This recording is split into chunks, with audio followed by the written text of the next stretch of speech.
Good evening students. ఒక problem తీసుకున్నాను, చాలా ఇంపార్టెంట్. చూడండి, కాంపిటేటివ్ ఎగ్జామ్స్లో ఈ మోడల్ క్వశ్చన్స్ ఖచ్చితంగా ఉంటాయి స్టూడెంట్స్. చూడండి, the length of the rectangle is twice the side of a square and it's width is 6 cm greater than the side of the square. If the area of the rectangle is 3 times the area of the square, find the side of the square. చూడండి students, ఇక్కడ 2 diagrams rectangle ని square ని compare చేస్తున్నారు. Square side x అనుకుంటే rectangle యొక్క length 2x అంట, అదే rectangle యొక్క బ్రెడ్త్ ఒక 6 cm మోర్ అంట, అంటే x + 6. బ్రెడ్త్ అనేది x + 6, లెంత్ అనేది 2x. ట్వైస్ అన్నారు కదా, సైడ్ స్క్వేర్ యొక్క సైడ్ కి ట్వైస్ అంట, 2x. బ్రెడ్త్ మాత్రం ఒక 6 cm మోర్ ఉంది. మోర్ అంటే x + 6 తీసుకోవాలి, లెస్ అంటే x - 6 తీసుకోవాలి. స్టూడెంట్స్, ఇక్కడ ఒక్క నెంబర్ కూడా లేదు. చూడండి, ఒక్క నెంబర్ కూడా మనకు క్లూ ఇవ్వలేదు. 6 cm మోర్ అనే ఒక్క నెంబర్ కనబడుతుంది, కానీ మిగతా ఏదో 3 times అనే నెంబర్ ఉంది, కానీ ఏరియా, పెరిమీటర్లు, ఏదైనా లెంత్, బ్రెడ్త్లు, వాల్యూస్ ఏమీ లేవు. మళ్ళీ ఇలాంటి క్వశ్చన్ చాలా చాలా important students. Without formula, without quadratic equation, without calculations.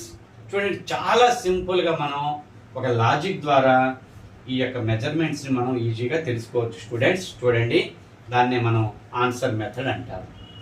Options ఉంటాయి కదా స్టూడెంట్స్. ఇక్కడ సైడ్ యొక్క స్క్వేర్ ఆఫ్ ద సైడ్, ఈ స్క్వేర్ యొక్క సైడ్ ఒక ఆప్షన్స్లో ఒక వాల్యూ కనబడుతుంది మనకి.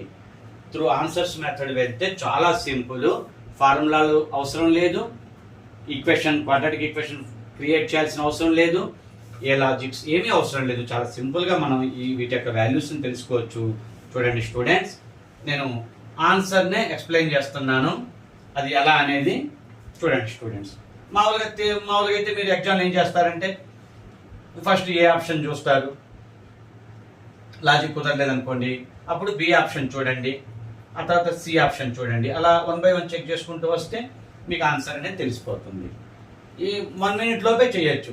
ఈ అని కొంచెం ఫాస్ట్గా చేసుకుంటే ABCDE ఆప్షన్స్లో మనం ఆన్సర్ని సెలెక్ట్ చేసుకోవడం అనేది వితిన్ 1 minute లోనే జరిగిపోతుంది. చాలా సింపుల్, చిన్న చిన్న మల్టిప్లికేషన్లు కదా, చాలా సింపుల్గా అయిపోతుంది. చూడండి, స్క్వేర్ యొక్క సైడ్ ఫైండ్ అవుట్ చేయమంటున్నారు. అది నేను 12 అని చెప్పి తీసేసుకున్నాను.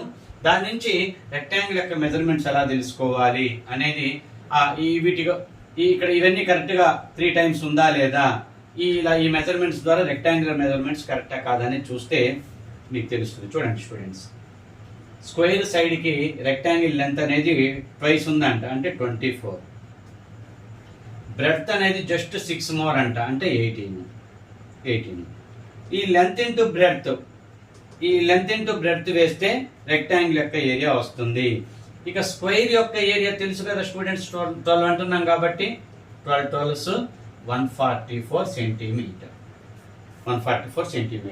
అంటే రెక్టాంగిల్ యొక్క ఏరియా 3 times అని ఇచ్చారు కదా, అంటే దీని ప్రకారం ఇక్కడ 24 × 18 ప్రోడక్ట్ చేస్తే 3 times ఆఫ్ 144 వస్తే అప్పుడు అది కరెక్ట్ ఆప్షన్ అవుతుంది. అలా 3 times రాకుండా వేరే నెంబర్లు వస్తున్నాయి అనుకోండి, అది రాంగ్ ఆప్షన్స్ అవుతున్నాయి. అంటే 16, 15 ఇవి రాంగ్ ఆప్షన్స్ అవుతాయి. 1 by 1 చేసుకుంటూ రావాలి. నేను ఎక్స్ప్లెయిన్ చేయాలి కాబట్టి కరెక్ట్ ఆన్సర్ తీసుకుని ఎక్స్ప్లెయిన్ చేస్తున్నాను. 24 × 18 చూడండి స్టూడెంట్స్,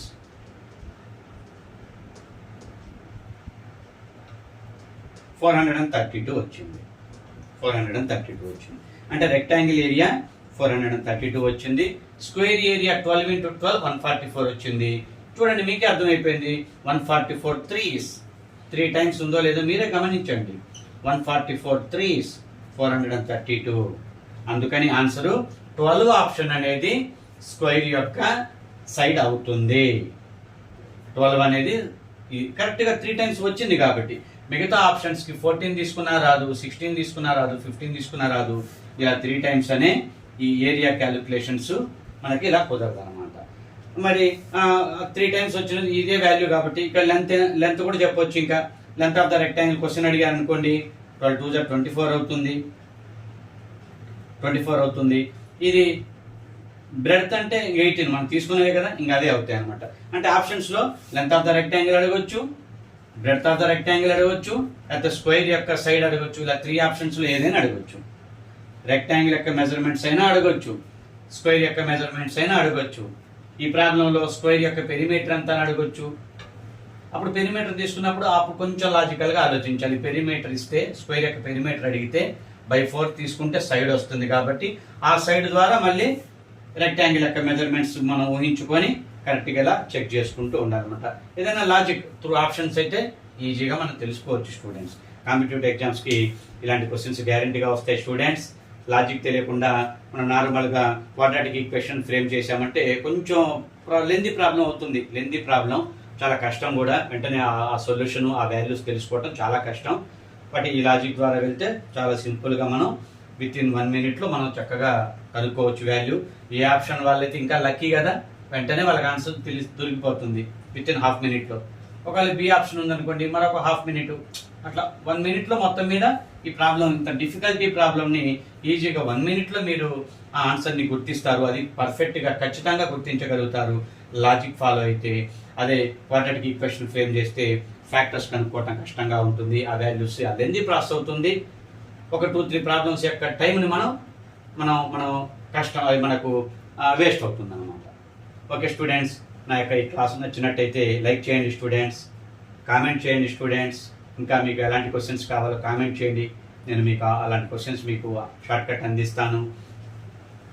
అన్ని చాప్టర్లు కవర్ చేస్తాను స్టూడెంట్స్. డిఎస్సి నా టార్గెట్. టెక్స్ట్ బుక్స్ నుంచే ప్రాబ్లమ్స్ తీస్తాను. డిఎస్సి ఆ ప్రీవియస్ పేపర్స్ నేను స్టడీ చేసి వాటి నుంచి ఆ మోడల్ క్వశ్చన్స్ అన్ని తీసి వాటికి లాజిక్స్ మీకు అందిస్తాను స్టూడెంట్స్. నా ఛానల్ని సబ్స్క్రైబ్ చేసుకోండి స్టూడెంట్స్. కామెంట్ చేయండి, లైక్ చేయండి, షేర్ చేయండి స్టూడెంట్స్. ఎక్కువ మంది స్టూడెంట్స్కి ఉపయోగపడుతుంది, షేర్ చేయండి. Okay, thank you students.